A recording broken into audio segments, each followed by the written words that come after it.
Meu nome é Alfredo, tenho 63 anos e até poucos meses atrás ainda acreditava que minha família me respeitava.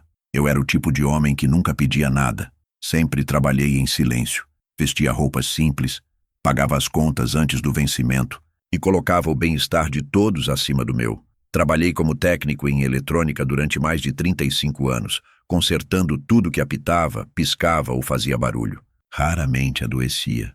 Nunca reclamei. Criei meu filho com valores que acreditava serem sólidos, e foi por isso que naquele dia eu não estava preparado.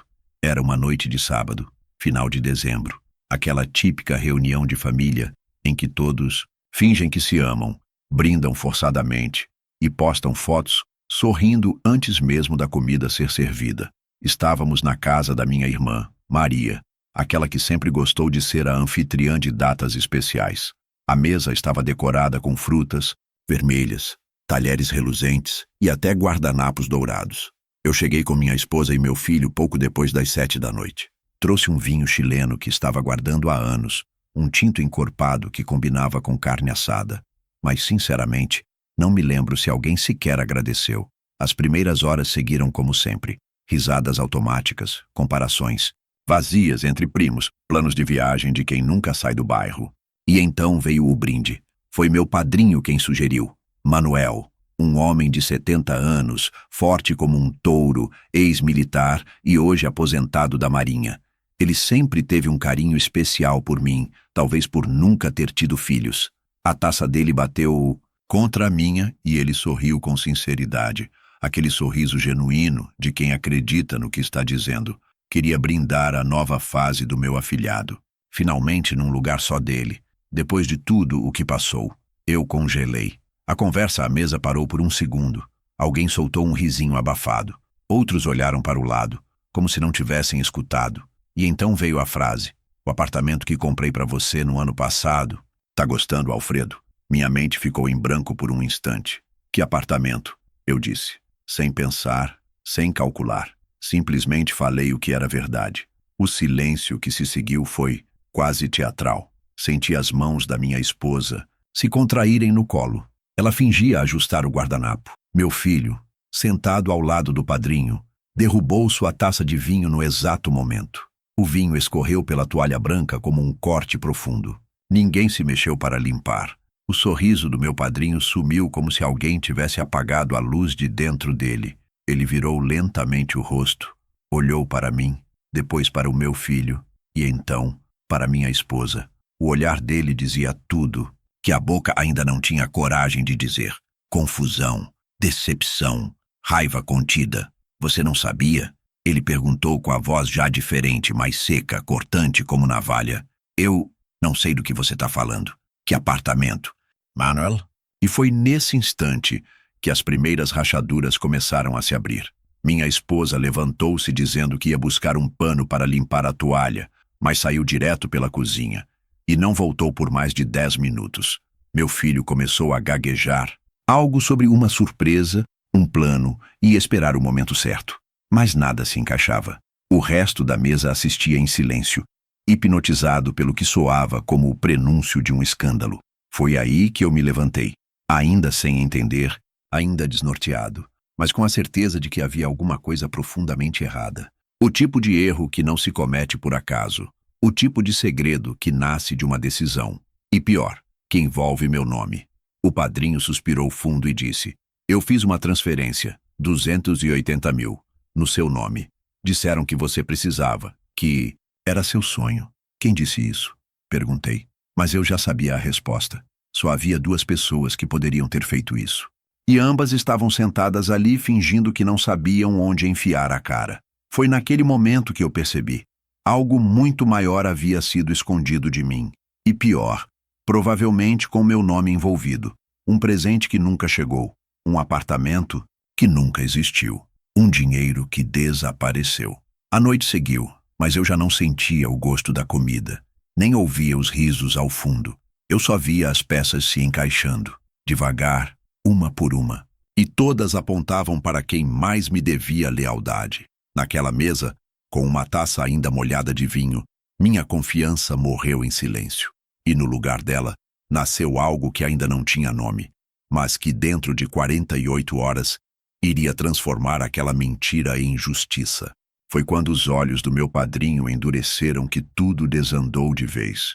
Ele não precisou levantar o tom, nem bater na mesa. Só a maneira como ele cruzou os braços e olhou para mim já bastava.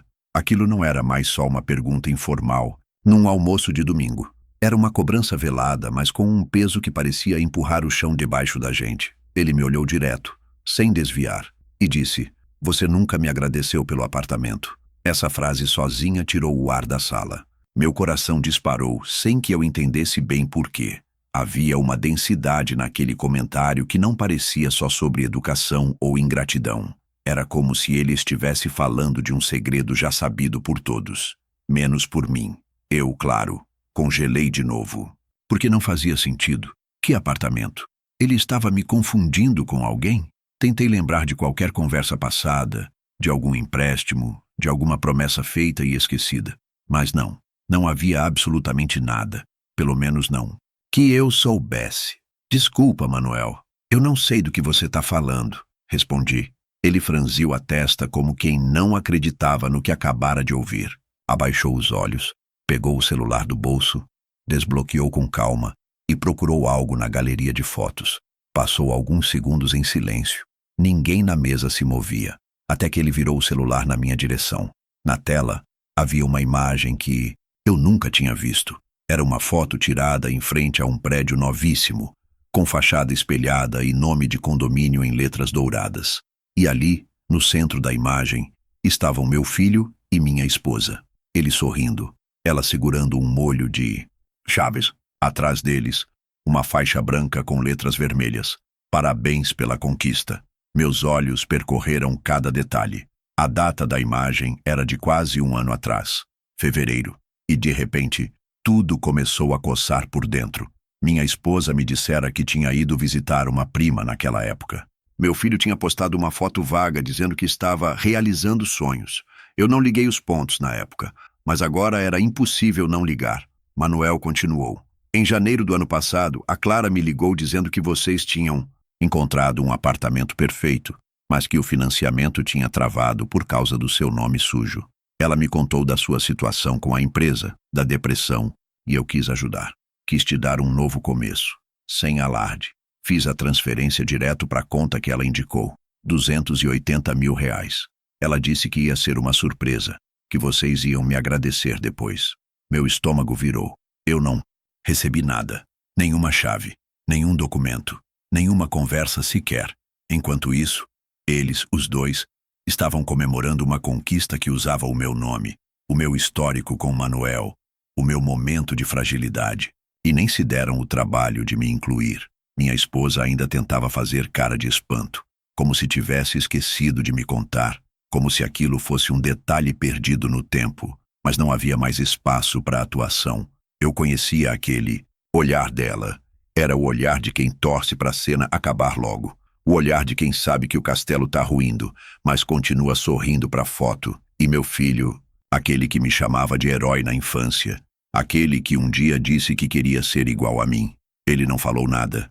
Ficou ali com o queixo enfiado no peito como se quisesse desaparecer sob a mesa. E talvez quisesse mesmo. Mas para mim, a coisa mais violenta daquele momento não foi a revelação em si. Foi a consciência silenciosa de que todo mundo ali sabia. As primas, os tios, os cunhados, todos já tinham ouvido falar do tal apartamento. Todos viram as fotos no grupo da família, que por algum motivo eu nunca fui incluído. Todos sabiam, e ninguém achou que valia a pena me contar. Foi a primeira vez que eu senti vergonha não de mim, mas dos outros. Porque não era só uma mentira, era uma encenação em grupo, uma exclusão cuidadosamente arquitetada. E quando um presente se transforma em segredo, ele já deixou de ser presente há muito tempo. Naquela hora, eu me levantei da mesa, fui até o carro, peguei minha carteira e voltei com o meu velho caderno de anotações. O que ninguém sabia é que, por hábito antigo, eu anotava tudo, principalmente as datas de ligações, os valores que saíam da conta, e toda vez que alguém da família me ligava com qualquer pedido. Eu me sentei novamente à mesa, abri o caderno e mostrei. Em fevereiro do ano passado, eu passei 19 dias em casa, trancado, com a pressão no limite, tomando remédios pesados por causa da crise nervosa. A Clara, minha esposa, dizia que não tínhamos dinheiro nem para pagar o plano de saúde. E enquanto isso, ela e meu filho estavam fazendo pose na varanda de um apartamento pago com o dinheiro que meu padrinho achava que era meu. Ali, eu soube. Não era só omissão, era roubo de confiança, de memória, de dignidade. E o pior ainda estava por vir, porque a mentira tinha sido só o começo. A verdade, essa sim, viria como um vendaval, e ninguém ia sair ileso. A mancha de vinho ainda escorria pela toalha branca quando meu filho Lucas finalmente falou. Mas não foi com voz de homem, foi com voz de menino, de alguém que acabou de ser pego fazendo algo terrivelmente errado e ainda não decidiu se vai confessar ou culpar alguém. Pai, era para ser uma surpresa. A gente estava esperando as coisas ficarem certas. Que surpresa, Lucas! Minha voz saiu mais baixa do que eu esperava, mais firme, direta, cortante. Você sabia desse apartamento? Ele engoliu em seco. Parecia que cada olhar ao redor da mesa agora tinha um peso específico. Meu padrinho olhava diretamente para ele como quem encara um réu. Minha irmã, que já conhecia bem os silêncios de família, se levantou e foi para a cozinha fingindo buscar gelo. Na verdade, apenas fugindo da exposição. Os outros parentes, mais distantes, fingiam mexer no celular, mas ninguém conseguia disfarçar a atenção. Foi então que minha esposa voltou, segurando um pano molhado. Tentou limpar a mancha de vinho mecanicamente, mas suas mãos tremiam demais. Eu a conheço há décadas e sei que quando ela está nervosa, não fala, age. E foi justamente isso que fez. Tentou apagar o vinho como se pudesse apagar a cena inteira, mas já era tarde. Foi com você que o Manuel falou? Perguntei olhando para ela. Ela hesitou. Parou de esfregar. Os olhos não se encontraram com os meus. Foi o Lucas quem sugeriu. Ele achou que seria um presente, de recomeço, depois de tudo que você passou com a empresa. E desde quando um presente é escondido da pessoa que recebe? Perguntei. Ela não respondeu. Meu padrinho já tinha colocado a taça de lado. O rosto dele era outro. Aquela expressão de tio carinhoso se transformava aos poucos numa carranca fria, endurecida pelos anos de serviço militar. Alfredo, eu depositei aquele dinheiro no seu nome, como você sabe. Fiz o TED em fevereiro. Falei com a sua esposa por telefone antes. Ela me deu os dados da conta. Depois, o Lucas me mandou as fotos do apartamento que vocês tinham escolhido juntos. Até os recibos do cartório. Você tá me dizendo agora que não sabe de nada? Meu coração batia no ritmo do absurdo. Eu nunca vi recibo nenhum. Nunca pisei em cartório. E, Manuel, a única vez que falei em comprar um apartamento foi há mais de 4 anos, quando saí da empresa. Desde então, eu só ouvi não. Que era cedo demais. Que não tínhamos dinheiro. Que era melhor esperar. As palavras ecoaram como um estalo. Lucas passou a mão no rosto. Pai, a gente usou o dinheiro, mas foi por um bom motivo. A gente precisava daquele apartamento. E a gente achou que você não ia precisar tanto. Como assim? Não. Ia precisar tanto? Perguntei. A frase me cortou como navalha. Ele hesitou. A resposta veio como um sussurro, mas doeu como um grito. A gente colocou no meu nome, para facilitar. Porque você tem restrições no CPF. O mundo parou. Você colocou o apartamento no seu nome, Lucas? Um imóvel comprado com o dinheiro do meu padrinho, com o meu nome no recibo de transferência. E você não me contou? Minha esposa tentou interromper. Alfredo, ele só queria ajudar. Se a gente colocasse no seu nome, o banco poderia contestar. Você sabe disso. Então era isso?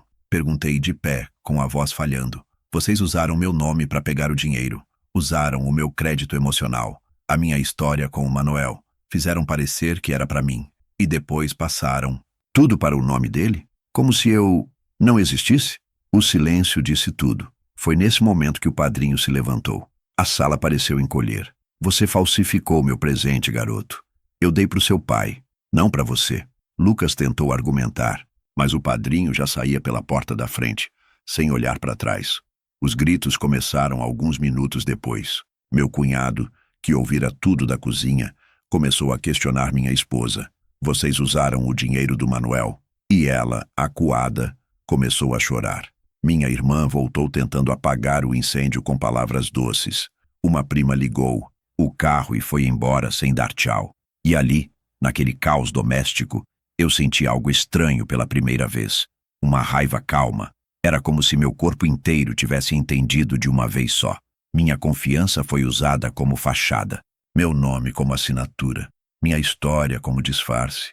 E meu filho, meu único filho, usou a admiração que meu padrinho tinha por mim como escada para algo que nem sequer teve coragem de me contar.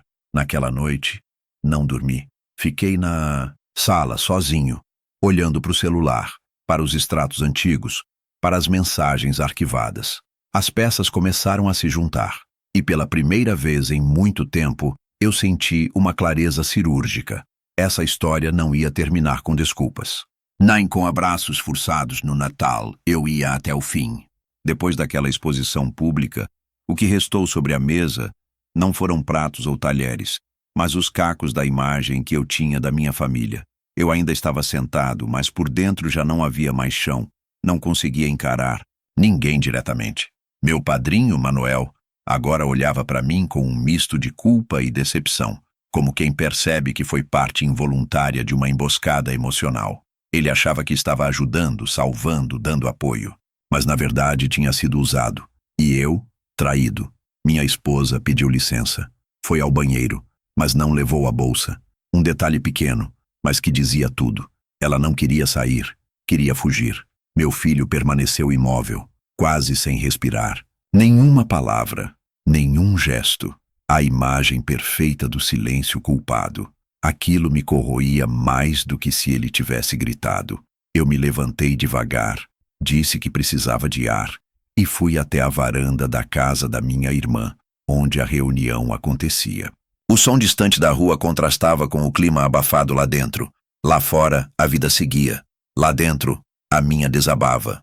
Meu padrinho me seguiu e, antes mesmo que eu dissesse qualquer coisa, tirou do bolso um envelope amassado e colocou na minha mão. A Clara mandou imprimir isso para mim na época. Foi parte do processo de compra. Eu nem cheguei a questionar. Ele disse com a voz baixa, mas firme. Abriu o envelope.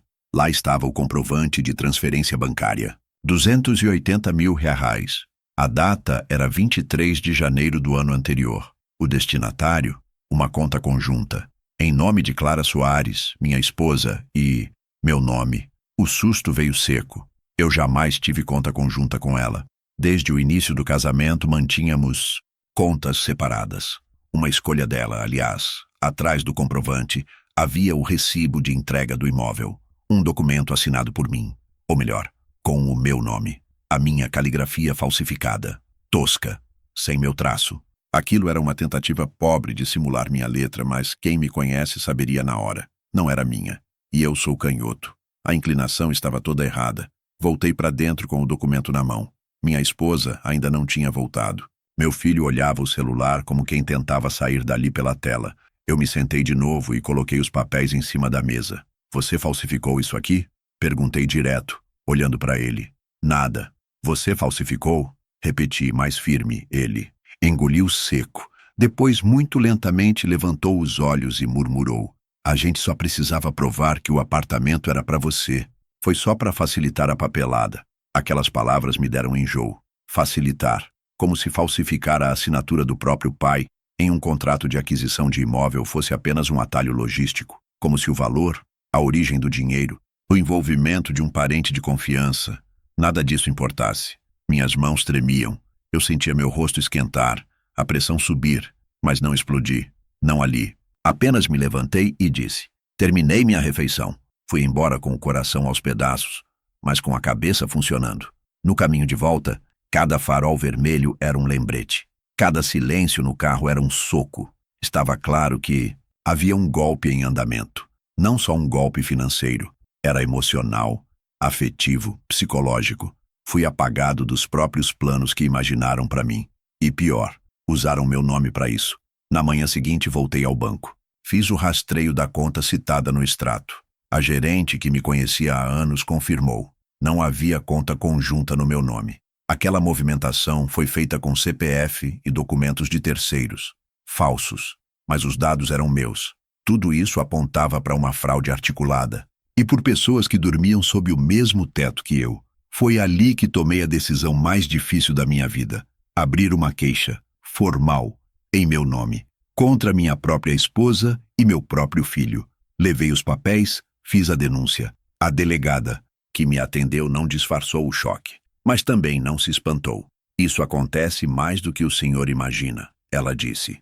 E aquilo me destruiu um pouco mais por dentro. Na semana seguinte, recebi uma ligação da Receita Federal. Uma notificação incomum. Pendências no meu CPF ligadas a movimentações suspeitas. Mais de 400 mil reais em nome de empresas registradas. Em meu nome, sem meu conhecimento. O apartamento era só a ponta. E foi ali, com os pés bem firmes no fundo do poço, que entendi. O presente que nunca chegou até mim foi só o início. O sorriso apagado do meu padrinho, o vinho derramado na hora exata, a pressa da Clara em mudar de assunto. Tudo era parte de uma encenação minuciosa. E eu, o bobo da corte. Ou melhor, o recurso, o nome emprestado, o CPF disponível, o pai descartável. Mas ainda havia muito o que descobrir. E tudo me dizia que por trás daquele negócio de família que eles juravam estar construindo, havia muito mais do que eu imaginava. Muito mais. E agora, eu ia descobrir cada camada. Voltar para casa depois da denúncia foi como entrar num teatro onde todos já tinham decorado suas falas, menos eu. Clara estava sentada no sofá, assistindo algo no mudo, com o controle na mão, como se isso fosse suficiente para calar tudo que havia acontecido. Meu filho estava no quarto, a porta entreaberta, fingindo estudar ou dormir. E eu, com a cópia do boletim de ocorrência no bolso, me sentia um estranho dentro da minha própria sala. Eu não falei nada naquela noite. Cozinhei meu próprio jantar, comi em silêncio, lavei meu prato, fui dormir, mas não dormi. Fiquei de olhos abertos, encarando o teto, ouvindo os sons pequenos da casa, o ranger das portas, os passos na cozinha de madrugada, o celular vibrando no criado mudo dela às 3 da manhã. Eles sabiam que eu sabia, e estavam esperando o momento em que eu explodisse. Mas não ia ser assim, não ia ser mais no grito, ia ser na frieza. Na manhã seguinte, sentei na mesa com os dois. Clara veio primeiro, serviu café como se nada tivesse acontecido. Meu filho veio depois, de cabeça baixa. Ninguém se olhava nos olhos, só me digam a verdade agora. Uma única vez. O que vocês fizeram com o apartamento? Perguntei. Silêncio. Compraram? No nome de quem? Venderam? Para quem? E o dinheiro? Onde foi parar? Continuei sem elevar a voz. Foi Clara quem respondeu primeiro. A gente comprou. Sim, estava no meu nome. Era surpresa. Mas a gente vendeu depois. Precisava do dinheiro. Precisava do dinheiro para quê? Perguntei. Ela hesitou. Olhou para o filho. Ele assentiu como se tivesse dado permissão. E então ela falou. Para abrir o negócio com o Vitor. Vitor era o primo dela. Desempregado, endividado, um sujeito que já tinha falido 2 empreendimentos de comida delivery. O negócio que eles abriram juntos era um food truck, mal planejado, mal posicionado e mal gerenciado. Um buraco em forma de carrinho de lanche que durou 4 meses antes de ser apreendido por falta de alvará. Vocês usaram o dinheiro do apartamento. Para isso? Perguntei, tentando manter a calma. Era uma chance de recomeçar, entende? Ela disse. De fazer algo nosso. Nosso. Essa palavra caiu como ácido. Nosso. Mas eu nunca estive ali. Nunca fui consultado. Nunca assinei nada. Nunca vi o imóvel. Nunca fui informado de que ele existia. E ainda assim a palavra usada era nosso. Vitor havia sumido.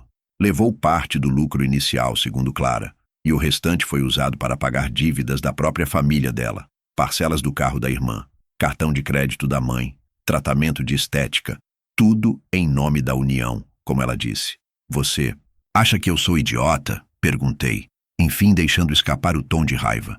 O filho, até então mudo, resolveu falar. A gente só queria tentar algo. Tava difícil ver a mãe se matando em casa. Você sempre reclamando de tudo. Parecia que a gente vivia devendo alguma coisa para você. Mas vocês estavam devendo. Estavam me roubando. Com o meu nome, com meu CPF, com uma assinatura falsificada. Você entende isso? Ou sua cabeça tá tão cheia de justificativas que não sobra espaço para vergonha? Respondi. Agora sim, sentindo o calor subir pelo rosto. Ele recuou. mas não pediu desculpas. Não houve arrependimento. Apenas aquele silêncio cúmplice entre ele e a mãe. O silêncio de quem sabe que cometeu um crime, mas ainda acredita que foi por um bom motivo. Foi nesse momento que decidi verificar tudo por mim mesmo. Fui atrás do cartório onde o apartamento foi registrado. Peguei uma cópia do histórico do imóvel. Vi que ele tinha sido comprado, registrado no nome da Clara, sem qualquer menção ao meu envolvimento, e vendido 3 meses depois. O valor da venda? Quase 350 mil, mais do que foi pago. E ainda assim, segundo ela, o dinheiro foi usado todo no food truck. Não fazia sentido.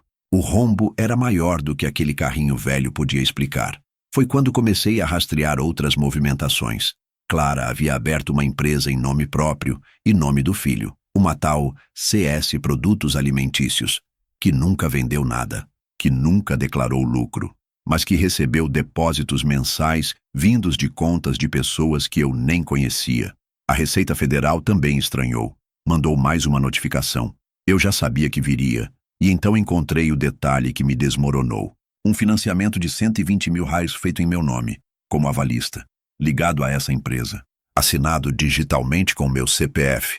Ou seja, além de terem me usado para conseguir o dinheiro inicial, agora estavam me afundando em dívidas futuras. Tudo com a certeza de que eu não ia perceber, de que eu não tinha mais idade ou lucidez para entender o que estavam fazendo. Mas agora eu via tudo. O apartamento nunca foi para mim.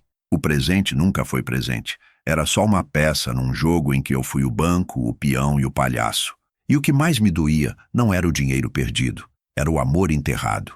Porque ali, naquele silêncio de confissão, eu percebi que o laço que existia entre nós não era mais de família, era de oportunismo. Mas isso ia mudar.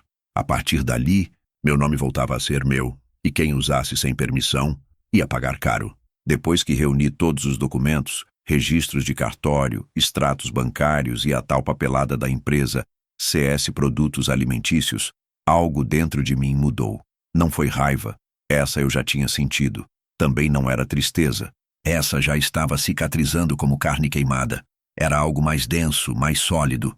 Era a certeza de que eu havia sido usado por aquelas 2 pessoas que mais carreguei no colo, e que agora me colocavam no chão como se eu fosse um velho descartável, funcional apenas como escudo fiscal para a vergonha que criaram. No dia seguinte, fui até o cartório de novo, desta vez para puxar registros do meu nome. Queria saber até onde tinham ido com a ousadia. E foi ali que descobri. Além do financiamento dos 120 mil em meu nome, havia 2 empréstimos menores, 25 mil e 17 mil, tomados com a mesma assinatura digital fraudada. Todas as operações vinculadas ao CNPJ daquela empresa, Mati. Empresa que, segundo o portal da Receita, estava ativa, mas com situação irregular. Não prestava contas há 2 anos. Os débitos estavam crescendo. E adivinha quem era o responsável solidário perante o Estado? Eu, sempre eu. Levei tudo ao meu contador, um velho amigo de confiança que trabalhava comigo nos tempos em que ainda tinha minha própria loja. Ele olhou os papéis, suspirou e me disse com uma calma que doía mais que qualquer grito: eles colocaram você no fogo sem chance de se proteger. E pior, você está começando a ser cobrado por isso. Semana seguinte, recebi uma carta do banco. Intimação extrajudicial para renegociar a dívida do financiamento.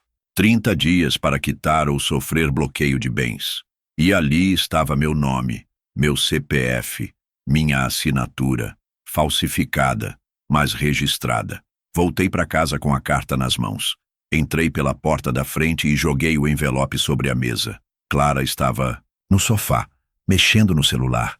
Meu filho, na cozinha, fingindo preparar algo. Olha o que chegou hoje. Ela abriu o envelope, leu em silêncio. O filho se aproximou. Nenhum dos 2 disse nada. Vocês têm 30 dias para resolver isso. Ou eu entro com uma ação criminal contra vocês 2. Clara suspirou. Largou o papel. Você não entende. A gente só queria construir algo, só isso. Com o nome dos outros? Com falsificação? Com mentiras? Rebati. O plano era te contar, depois, quando tudo tivesse dado certo, mas não deu certo. E agora sou eu quem paga. Foi então que ouvi o que mais me revoltou. Meu filho, até então calado, olhou para mim e disse: Pai, se você tivesse morrido naquele problema no coração ano passado, a dívida teria morrido junto. A gente só antecipou o que ia acontecer e, de qualquer jeito. Eu gelei, aquela frase saiu com a frieza de quem calcula a vida como número de contrato. Ele não parecia estar com raiva, nem arrependido, apenas racional, como se fosse normal planejar a vida e a morte dos outros em função do próprio benefício. Você está me dizendo que torceu para eu morrer? Perguntei, com a voz baixa, como se pedisse que ele repetisse para ver se eu tinha entendido errado. Ele desviou o olhar. Clara não disse uma palavra. Ali, tudo se confirmou. A compra do apartamento, a venda às escondidas, a abertura do negócio, a papelada falsa, os empréstimos, o uso do meu nome. Tudo parte de um plano maior. Um jogo financeiro onde eu era só o CPF disponível. Um nome útil para contratos. Um velho descartável, com tempo contado. Um incômodo que ainda não tinha saído de cena. Voltei ao escritório do meu contador no dia seguinte. Iniciamos o processo de levantamento completo da dívida, das fraudes, dos registros e demos entrada numa queixa-crime. Ele me apresentou uma advogada especializada em falsificação de documentos e crimes patrimoniais cometidos por parentes. Ela já tinha visto coisas parecidas, mas disse que esse caso, com todas as provas que eu tinha em mãos, era quase inédito de tão claro. E então começamos a montar meu contra-ataque. Não era só uma resposta emocional. Era legal. E tinha peso. Instalei câmeras na casa. Comecei a registrar conversas. Guardei capturas de tela de e-mails, mensagens no WhatsApp. Consegui prints de movimentações bancárias entre contas deles, inclusive com transferências feitas no mesmo dia da venda do apartamento. Tudo documentado. O banco, ao ser informado da falsificação, iniciou sua própria investigação. Mas o nome ainda era o meu. A dívida ainda pesava sobre mim. A responsabilidade ainda estava em meus ombros. Até que a justiça decidisse o contrário. A maior ironia disso tudo, aquele food truck que motivou tudo, aquele negócio de família que justificou a traição, tinha sido leiloado por apenas 3.200 ienes, sucata incluída. A loja virtual, que abriram depois, um site de marmitas congeladas com imagens tiradas do Google e CNPJ inativo. O projeto nosso era, na verdade, um buraco que nunca foi para frente, mas a destruição causada por ele, essa sim era bem real, e agora eu carregava a dívida, o desgosto e a decisão, porque algo dentro de mim já sabia o que precisava ser feito, e na próxima vez que eles me olhassem, não seria mais como o velho que paga as contas, seria como o homem que cobra. Eu pensava que já tinha ouvido o pior, que nenhuma frase poderia me doer mais do que as descobertas que vieram com extratos bancários, falsificações e assinaturas que não eram minhas, mas foram usadas como se fossem. Mas foi nessa manhã, 3 dias depois do aviso judicial, que escutei a frase que arrancou de mim algo que talvez nunca volte. O senso de pertencimento à minha própria família. O sol nem tinha subido direito quando meu filho entrou na sala. Ele ainda morava ali, naquela casa que meu suor construiu. Clara estava no quarto, evitando qualquer conversa, talvez com medo do que eu pudesse dizer ou fazer. Mas ele não. Ele veio com a mesma cara de sempre. Calma, limpa, cínica. Como se tudo isso fosse só uma fase ruim. Como se o problema fosse o meu temperamento. Pai, a gente precisa conversar. Eu não respondi. Continuei lendo a carta que tinha acabado de chegar pelo correio. Outra notificação da Receita Federal, apontando inconsistência em declarações que jamais fiz. Em silêncio, levantei os olhos e apenas o encarei. Ele se sentou no sofá, sem ser convidado, e começou seu discurso. Uma tentativa patética de me fazer entender, de justificar o injustificável. Olha, a gente errou, tá? Mas você também não entende o nosso lado. A gente achou que... E aí ele disse que você não ia durar muito, que aquele infarto... que talvez fosse melhor a gente adiantar as coisas, para garantir o futuro, para resolver logo o que já era inevitável. Eu lembro do barulho do relógio da parede nesse instante, do tic-tac espaçado, mecânico, frio, como se o tempo tivesse parado só para me fazer ouvir com clareza cada palavra daquela frase. Eles não estavam apenas mentindo, eles não estavam apenas usando meu nome, eles estavam torcendo, mesmo que em silêncio, pela minha morte. E não por maldade, mas por conveniência. porque eu era um empecilho para os planos deles, um obstáculo, uma presença incômoda, um velho com coração fraco que poderia cair a qualquer momento, e que se caísse, deixaria um caminho mais limpo para quem quisesse herdar, sem ter vivido nada da dor que me trouxe até ali. Então era isso? Perguntei, com a voz mais calma do que eu imaginava conseguir manter. Vocês passaram anos comigo, e no fim das contas estavam só esperando minha última batida de coração. Ele ficou em silêncio. Eu te dei tudo, desde o dia em que você nasceu. Nunca deixei faltar nada. Troquei férias por turnos extras, vendi carro para pagar faculdade, passei noites em claro por causa de febre, de medo, de boletos. E você? Achou que era justo planejar sua vida com base no fim da minha? Ele olhou para o chão. A expressão que antes era defensiva, agora parecia cansada. Mas não havia remorso. Não havia dor no olhar. Apenas desgaste. Como se estivesse com preguiça da conversa. Como se eu fosse o problema por estar vivo demais. Foi a mãe que sugeriu, ele murmurou, quase como um escudo. Ela disse que se você fosse embora, a gente já teria estrutura, que não seria crime pensar no futuro. E ali veio o golpe final. A esposa com quem dividi mais de 20 anos da minha vida, que segurou minha mão quando fui operado, que ouviu meus medos e promessas, que eu amparei quando o pai dela morreu, ela também achava que minha morte seria um bom começo, um bom investimento, um fim lucrativo. Subi para o quarto sem dizer mais nada. Tranquei a porta e sentei na beirada da cama. Não chorei, não gritei, não quebrei nada, mas entendi. Entendi que minha família não me via como pai, como marido, como homem. Eu era uma cifra, um número no cartório, um CPF que dava acesso a créditos, imóveis, vantagens, e que meu valor para eles havia vencido, porque eu insistia em continuar respirando. Naquela noite, comecei a escrever meu novo testamento. Abri meu velho caderno de couro, que guardava só para ocasiões especiais, e comecei a anotar tudo. Nome por nome, bem por bem, herança por herança. Cada pessoa que merecia estar lembrada. E mais importante, cada nome que nunca mais apareceria no meu testamento. Nem como destinatário, nem como testemunha. Amanhã a advogada virá aqui. Vamos formalizar tudo. Legalizar cada cláusula. E dessa vez, vai ter câmera gravando. Porque, se Clara ou meu filho tentarem contestar, vão ter que lidar com a verdade. E com a minha voz, narrando essa verdade, na íntegra. Já não se trata mais de dinheiro, nem de propriedade. É sobre não deixar que apaguem a minha história. Que escrevam meu fim como um lucro, para quem não soube me honrar em vida. A morte que eles queriam tanto agora tem data adiada. Mas a justiça, essa está marcada no calendário. E, diferentemente da morte, a justiça eu mesmo vou assistir acontecer. Na manhã seguinte ao confronto, a primeira coisa que fiz foi visitar uma loja de segurança. Não me interessava mais o teatro de desculpas, as juras de mudança ou qualquer tentativa de arrependimento ensaiado. Eu queria provas, fatos, registros, incontestáveis.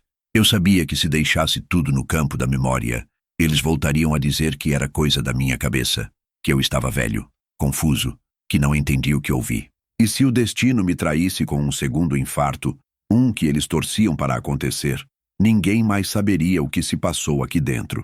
Instalei 6 câmeras pela casa, uma na sala, outra na cozinha, 2 nos corredores, uma no meu quarto e a última na varanda. Todas discretas, mas em ângulos que me permitiriam ver e rever tudo.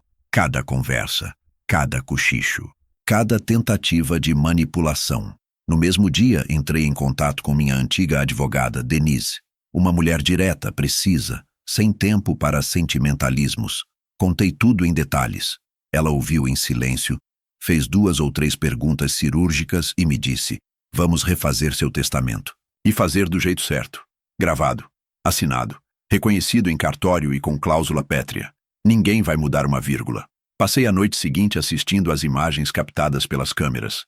Não porque eu duvidasse do que sabia, mas porque precisava ver com meus próprios olhos e guardar para nunca mais esquecer o modo como me tratavam quando achavam que eu não estava olhando. O filho que cochichava com a mãe sobre quando é que ele vai sair daqui. A esposa que abria minhas correspondências antes mesmo que eu descesse. As piadas, as zombarias, o tom de desprezo. Nada doía mais. Agora, Tudo era só confirmação. Denise chegou no sábado de manhã com uma pilha de documentos. Sentamos na varanda, ela ligou o gravador e me pediu para contar minha história em voz alta. Nome completo, data de nascimento, relação com cada membro da família e o motivo da mudança. No testamento. Porque fui traído. Porque me usaram como garantia de um futuro que não incluía a minha presença. Porque venderam algo que era meu sem permissão. Porque mentiram, falsificaram, me apagaram enquanto eu ainda estava vivo. Ela não interrompeu, apenas assentiu. Firme, ponto. O Novo Testamento tirava Clara e meu filho de toda e qualquer herança direta. Nenhuma porcentagem, nenhuma cláusula de reversão, nem mesmo objetos pessoais. No lugar deles, incluí instituições sociais que sempre admirei, 2 sobrinhos que nunca me pediram nada e estavam sempre presentes e, talvez o mais simbólico, um lar para idosos daqueles simples mas decentes, onde pessoas esquecidas encontram dignidade. A ironia não me escapava. Tirei de quem achava que herdaria por direito e dei para quem daria valor. Também deixei claro que qualquer contestação judicial contra esse testamento implicaria na anulação completa da parte do contestador. A famosa cláusula de herdeiro ingrato. Porque ingratos não deveriam ser premiados, deveriam ser esquecidos. Com tudo assinado e reconhecido, voltei para casa com uma cópia do Novo Testamento no bolso e outra no cofre, junto com os recibos de câmera e os áudios salvos em backup. Quando entrei na sala, os 2 estavam conversando baixo, como sempre. Fui ao cartório hoje, disse eu pausadamente. E comprei uma nova geladeira também. Essa aí estava velha demais. Eles não entenderam a segunda parte. Mas eu sim. Era simbólico. Estava jogando fora tudo o que representava o ciclo antigo. Naquela noite, minha esposa tentou uma conversa. No quarto, a voz doce demais. O tom falso demais. Mas já não havia mais espaço para isso. Apenas levantei a mão e apontei para o canto do teto. A câmera grava som também. Ela engoliu as palavras, saiu e nunca mais tentou conversar. Daquele jeito, o testamento era apenas o começo. Eu ainda planejava uma última reunião, uma despedida formal, digna, onde eles veriam com os próprios olhos o tamanho do abismo que cavaram entre nós. Mas antes disso, eu queria viver alguns dias em silêncio, apreciando algo raro, o controle. Depois de tanto ser usado, enganado e apagado, eu finalmente tinha a narrativa nas minhas mãos. Eu era o autor agora, e o final da história seria escrito com calma, com provas, e com toda a frieza que antes me faltava. Marquei a reunião para um domingo. Achei justo. Era sempre aos domingos que nos reuníamos, quando ainda fingíamos ser uma família. Dessa vez, seria o último ato. Não haveria almoço, não haveria risadas falsas, nem brinde. Haveria apenas verdades e consequências. Mandei mensagens diretas e curtas. Preciso que venham aqui no domingo às 10 horas. Não se atrasem. Nem mais, nem menos. Clara tentou responder com emojis, mas eu deixei no vácuo. Meu filho visualizou, não disse nada. Era típico dele. Achava que o silêncio o protegia. Não sabia que agora era justamente o silêncio que o condenava. Quando o domingo chegou, preparei tudo como um ritual. A mesa não tinha talheres, tinha pastas. As cadeiras não tinham almofadas, tinha testemunhas. Denise chegou pontualmente com 2 advogados parceiros. Trouxeram cópias, documentos e a serenidade de quem sabe exatamente o que está fazendo. Minha esposa chegou primeiro. Usava uma blusa clara e um sorriso hesitante, mas seus olhos buscavam as câmeras. Já tinha entendido que agora, cada segundo, era memória registrada. Meu filho veio 10 minutos depois. Tênis de grife, cara fechada. Olhar de quem ainda acreditava que poderia virar o jogo com uma boa história. Mas dessa vez, não havia espaço para histórias. Esperei eles se sentarem. Depois abri a primeira pasta. Essa é a cópia da transferência que meu padrinho fez. 280 mil, em nome do meu filho, sem que eu soubesse, com uma assinatura falsificada. Aqui está o laudo grafotécnico. Confirma que não fui eu. Deslizei o papel pela mesa. Eles olharam. Ninguém falou nada. Essa é a escritura do apartamento. Passado para o nome da minha esposa. Vendido 2 meses depois. Valor, 340 mil hares. Aqui está o contrato de compra e venda. E aqui o extrato do valor recebido. Entrou na conta conjunta de vocês dois. Clara tentou dizer algo, mas Denise levantou a mão com um gesto técnico. Sem interrupções, continuei. Essa é a abertura da empresa. Aqui o contrato social. E aqui o documento que me coloca como avalista. Sem minha autorização. Falsificado também. Meu filho mordeu o lábio inferior. Sabia o que vinha. E mesmo assim, não estava preparado. Essa é a dívida ativa. Nome, meu. CPF, meu. Responsável pelo prejuízo, vocês dois. Coloquei a última pasta no centro da mesa. E aqui está o Novo Testamento. Registrado, filmado, testemunhado, legalizado. Nenhum de vocês está incluído, nem como herdeiro, nem como beneficiário, nenhum objeto, nenhuma lembrança, nenhuma chave. Minha esposa empalideceu. Meu filho enfim falou, num tom que misturava arrogância e desespero. Você não pode fazer isso. É injusto. Eu ri. Um riso seco, sem som. Vocês falsificaram meu nome. Usaram meu CPF. Venderam um presente que não era de vocês. Abriram um negócio às minhas custas. E me desejaram morto. E agora estão preocupados com justiça? Denise entregou 2 envelopes lacrados. Essas são as notificações judiciais. O senhor será processado por estelionato e falsidade ideológica. A senhora por coautoria e omissão dolosa. Ambas as ações pedem ressarcimento total e danos morais. Meu filho levantou como se fosse gritar, mas os olhos dele tremeram. Havia medo ali, medo real. Pela primeira vez, eu vi. Se quiserem tentar qualquer contestação, já aviso, todas as conversas estão gravadas. Todos os prints salvos, toda a documentação armazenada em nuvem, podem tentar, mas só vão cavar mais fundo o buraco que vocês mesmos criaram. Minha esposa começou a chorar, não disse nada. Meu filho apenas saiu batendo a porta, e naquele instante eu me permiti sentir algo estranho. Paz. Porque depois de tanto tempo, finalmente consegui dizer o que precisava ser dito, fazer o que precisava ser feito, e ver, nos olhos de quem me traiu, o reflexo do que causaram. Eles me apagaram de suas vidas. E agora, eu os apaguei da minha. Aquela foi a última reunião de família, mas não seria a última mudança. Eu tinha um endereço para visitar. Com o tempo, o processo correu como deveria. Meu advogado me ligava a cada atualização importante. A justiça, lenta, mas certeira, começou a devolver o que era meu. Em parcelas, bloqueios de contas, penhora de bens e até acordos extrajudiciais, forçados. O que antes parecia impossível, agora era inevitável. Meus próprios traidores pagavam, centavo por centavo, pela mentira que construíram. E eu, pela primeira vez em anos, comecei a respirar sem peso no peito. Com o dinheiro recuperado, fui atrás de algo simbólico. Não era apenas uma propriedade, era uma ferida. Um símbolo da traição que haviam orquestrado como se eu já estivesse morto. O apartamento. Aquele mesmo apartamento que meu padrinho deu com tanto carinho e que eles venderam pelas minhas costas como se fosse deles. Demorei 2 meses até rastrear o novo dono. Um rapaz simpático, jovem, que havia comprado o imóvel com planos de morar com a namorada, mas que agora queria mudar de cidade por causa do trabalho. Quando contei a história, ele ouviu em silêncio. No fim, só disse, o senhor merece voltar para cá.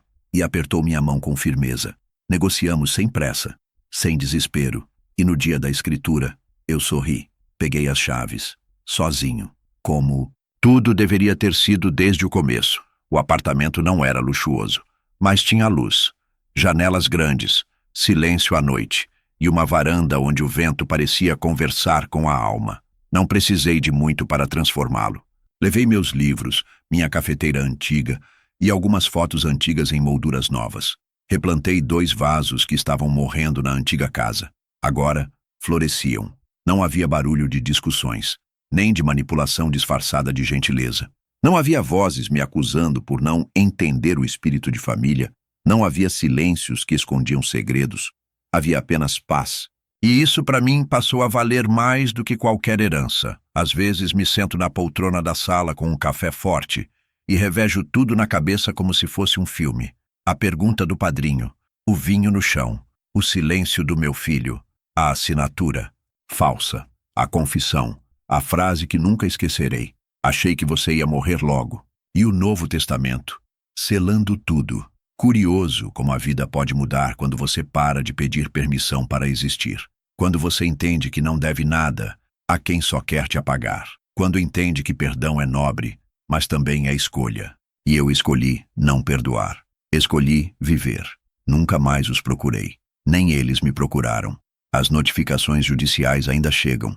Um ou outro recurso, um ou outro bloqueio. Mas emocionalmente, acabou. O ciclo se fechou. E foi aqui nesse endereço que eu finalmente entendi. Eu nunca estive sozinho. Eles é que me deixaram sozinho. E hoje, sem eles, me reencontrei. Comprei um bonsai para a sala. Cuido dele todos os dias. Um símbolo vivo da paciência, da calma, da reconstrução lenta e silenciosa, como minha vida agora. Outro dia, meu padrinho veio me visitar. Trouxe pão de queijo, como fazia antigamente. Sentamos na varanda. Ele olhou ao redor e disse: agora sim, era para ser seu desde o pool. Começo. E eu respondi: agora é, de verdade. Não sei quanto tempo me resta, mas sei onde quero passar cada um desses dias. Aqui, na casa que eles tentaram apagar da minha vida. No endereço que agora é sinônimo de vitória. E se um dia alguém me perguntar: mas e sua família? Vou responder com serenidade: família, para mim, é quem não te vende enquanto você dorme. É quem não usa seu nome sem te avisar. É quem escolhe ficar, mesmo quando não tem nada a ganhar com isso. Talvez olhando pela janela eu sorria, porque paz agora tem nome e tem chave.